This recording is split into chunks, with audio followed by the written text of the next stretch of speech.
Tell me one thing. Do you snore? Or does someone in your family snore so loudly that others can't sleep? Why I'm asking is because many people just laugh it off and say it's snoring. But medically speaking, snoring is not something that can be ignored. Many times it can be harmful and it can lead to a condition called sleep apnea. Hi, I'm Dr. Spurti Tigi, ENT specialist at Sankalpa Multi-Speciality Hospital, and today let's understand snoring and sleep apnea, what it means, when it's dangerous, and what can be done.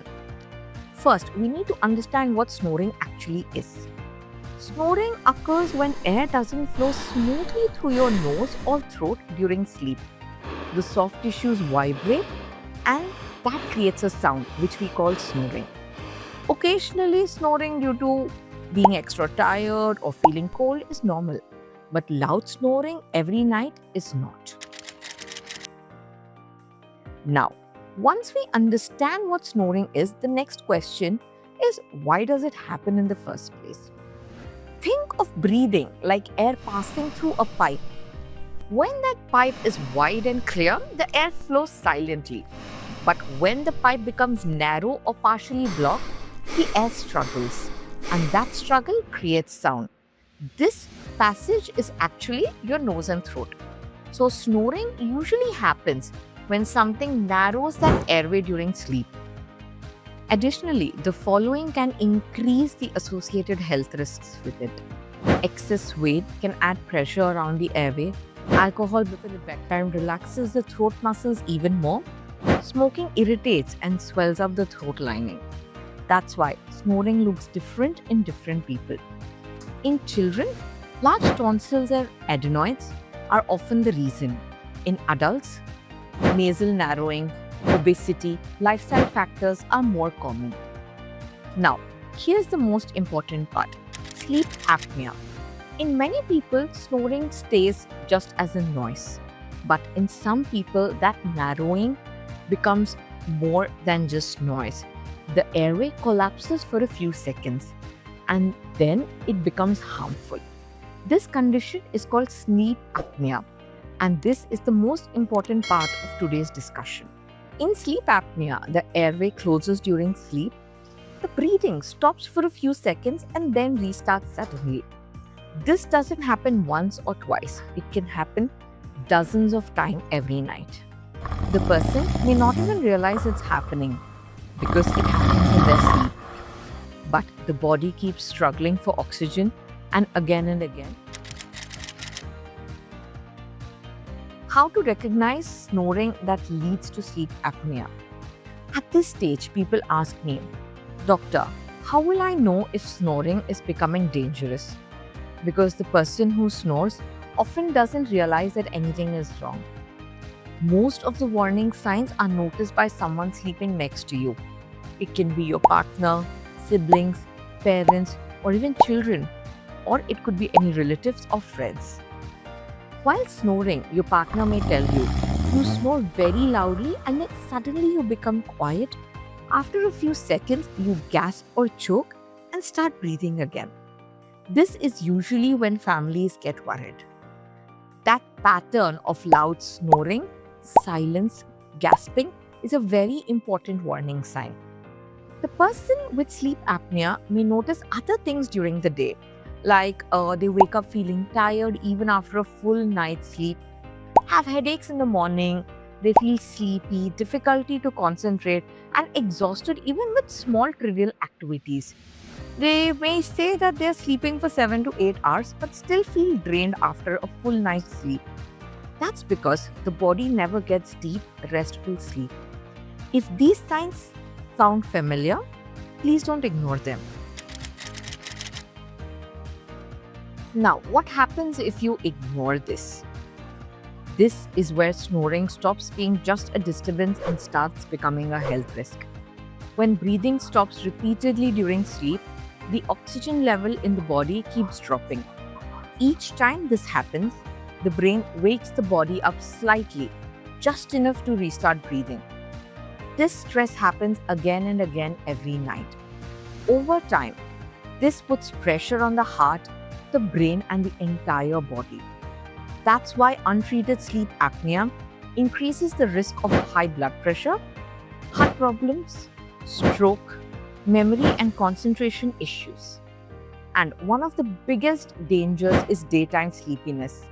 It affects their quality of life and quality of work. Patients also say that they feel sleepy while driving and even during meetings.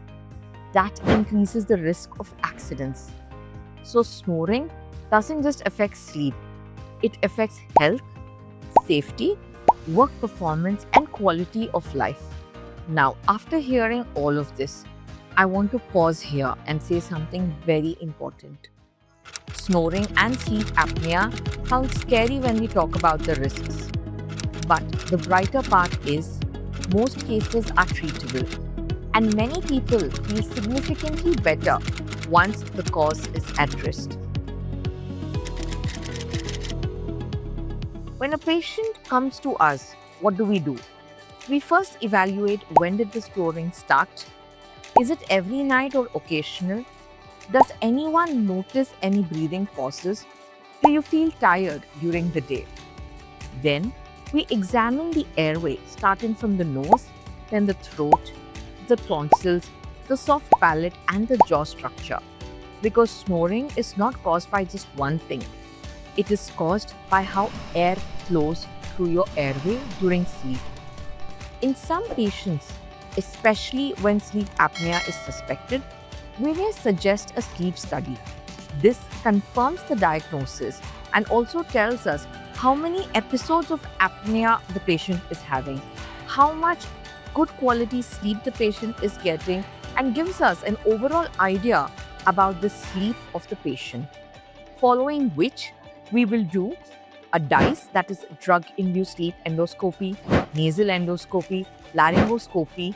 All these tell us the level of the block, and then they help us decide the right treatment. Now, let's discuss the treatment options that are available. Lifestyle changes, simple measures. For some people, it may be something as simple as weight reduction, avoiding alcohol, changing the sleep position, treating nasal allergy, nasal blocks. These small changes can make a big difference. Now coming to medical and device-based treatments. Some patients benefit from correction of nasal allergy, breathing devices like CPAP, that is a continuous positive airway pressure, dental appliances that keep the airway open and improve the position of the jaw. These are effective when used correctly. However, some patients need surgery. It is advised when there is a clear structural obstruction, like very large tonsils, severe nasal block, airway narrowing. Depending on the block, depending on the level of the obstruction, you may be advised to undergo surgery for a septal correction, tonsillectomy, or a uvulopalatopharyngoplasty. All this depends on each patient's profile. And even then, it's all a carefully planned surgery, not an emergency surgery. Snoring in children should never be ignored. Children who snore loudly may have enlarged tonsils or adenoids, disturbed sleep, poor attention in school, slow growth. Once treated, parents often tell us that the child sleeps better now and also improves their behavior. When should you consult an ENT specialist and when should you take any action? Please consult if snoring is loud and happens almost every night, breathing pauses are noticed, you wake up tired regularly, you feel sleepy during the day, and snoring is affecting your family life. Waiting and adjusting pillows is not a solution. At Sankalpa Multispeciality Hospital, we look at snoring as a health issue, not just a noise problem. Our focus is to understand the cause, explain the options clearly, and choose the patient that is tailor-made for the person, not a one-size-fits-all approach. Let me leave you with this thought. Snoring is not something to be embarrassed about. And definitely, it's not something to joke about either. It's your body's way of saying, I'm struggling to breathe properly at night. If you or someone you love snores loudly, don't ignore it and don't panic. Get it checked, understand the cause, and take the right step. Because good sleep is not a luxury, it's essential for good health.